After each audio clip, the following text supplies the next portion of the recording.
अस्सलामुअलैकुम वरहमतुल्लाहि वबरकातुहू।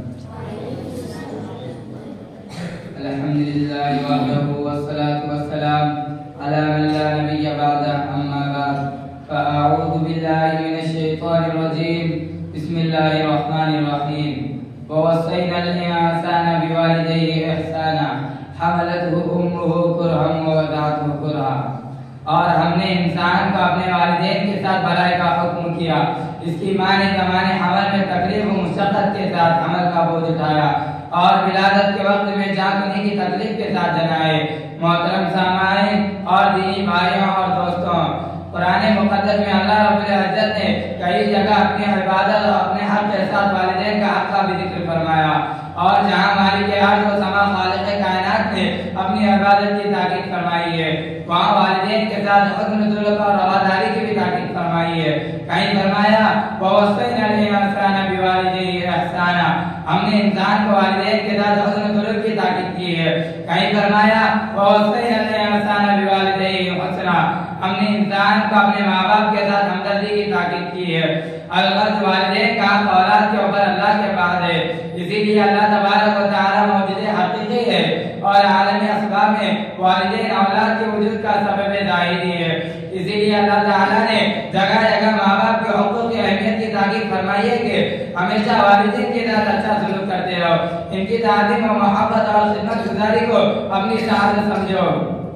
जनाब रसूल पाक सल्लल्लाहु अलैहि वसल्लम ने एक हदीस में इरशाद फरमाया कि एक नौजवान साहबी बहुत ज्यादा इबादत गुजार थे, नमाज रोजा सदका खैरात और भलाई के कामों में सब जागे रहते थे, लेकिन घर में बीवी और माँ के दरमियान इख्तिलाफ और अनबन रहती थी। वो बीवी के बाद में आकर माँ की बात को तरजीह देते थे, जिसके नतीजे में माँ बहुत ज्यादा खफा रहती थी। इत्तेफाक से नौजवान की मौत का वक्त आया और इनसे कलमा नहीं पढ़ा जाता था, तो इनकी बीवी ने हुजूर सल्लल्लाहु अलैहि वसल्लम के पास ये कहला भेजा कि मेरे शौहर नशा की हालत में है, मैं चाहती हूँ कि आपको बतला दूं। तो हुजूर सल्लल्लाहु अलैहि वसल्लम बनफ़े नफ़ीस तशरीफ लाए और हुजूर सल्लल्लाहु अलैहि वसल्लम ने कहा कलमा पढ़ो, तो इन्होंने कहा मुझे इतनी ताकत नहीं कि मैं कलमा पढ़ूं। तो हुजूर सल्लल्लाहु अलैहि वसल्लम ने मालूम किया कि इनकी वालिदा जिंदा है। लोगों ने कहा जी हाँ। तो हुजूर सल्लल्लाहु अलैहि वसल्लम ने वालिदा को बुलवाया और उनसे कहा कि अपने बेटे को माफ कर दो, लेकिन वालिदा ने जवाबन कहा इन्होंने बहुत ही दिल दुखाया है, मैं इन्हें माफ नहीं करूंगी। अगर तुम हुजूर सल्लल्लाहु अलैहि वसल्लम ने लकड़ियां जमा करने का हुक्म दिया और इसमें आग लगा दी गई। फिर माँ से पूछा गया अगर हम तुम्हारे इस बेटे को इस आग में जला देते हैं तो तुम अपने बेटे को बचाने की सिफारिश करोगी? माँ ने कहा हाँ। तो हुजूर सल्लल्लाहु अलैहि वसल्लम ने फरमाया कि जहन्नम की आग इससे कहीं ज्यादा सख्त है, जब तुम्हें इस आग में जलना गवारा नहीं तो इससे कहीं ज्यादा सख्त तरीन आग में जलना कैसे गवारा है। लिहाजा तुम अपने बेटे को या तो माफ कर दो वरना हम तुम्हारे सामने इसको जला देते हैं। इस पर मैंने कहा या रसूलल्लाह आप गवाह रहे, मैंने अपने बेटे को माफ कर दिया और इससे राजी हूँ। इसके बाद आप सल्लल्लाहु अलैहि वसल्लम ने बेटे से कहा कलमा पढ़ो, तो इन्होंने कलमा पढ़ा। मोहतरम सामाईन, आपने देखा माँ बाप की नाराजगी औलाद के लिए कितनी खतरनाक है।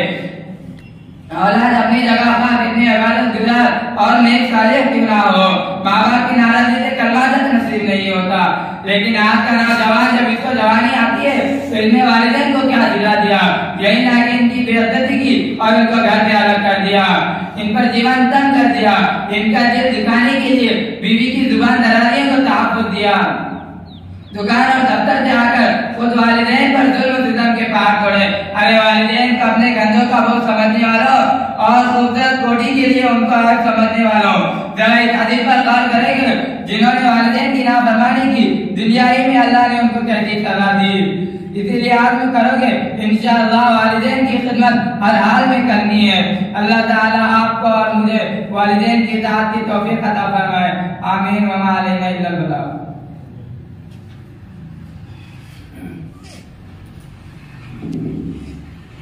आइए, ये जो शेख शोएब जो हुकूक़ वालिदैन सुनवान पे अपनी तकरीर पेश कर रहे हैं, यकीनन आज उम्मत के नौजवानों के अंदर से माँ बाप का अदब और एहतराम ख़त्म हो चुका है। इसलिए जो तमाम तलबा जो यहाँ पे हाजिर हैं, अभी जो हम तकरीर सुन रहे थे हुकूक वालिदैन के ऊपर, हम ये मुसम्मम इरादा करें कि हम सब वालिदैन का एहतराम करेंगे और उनकी खिदमत का जज्बा हमारे दिल के अंदर लेकर जाएंगे। आइए इसके बाद मैं सैयद ज़ैद इब्न हाफिज सैयद अतीक इन्हें दावत देता हूँ कि वह इखलास इस उन्वान पर अपनी तकरीर पेश करें।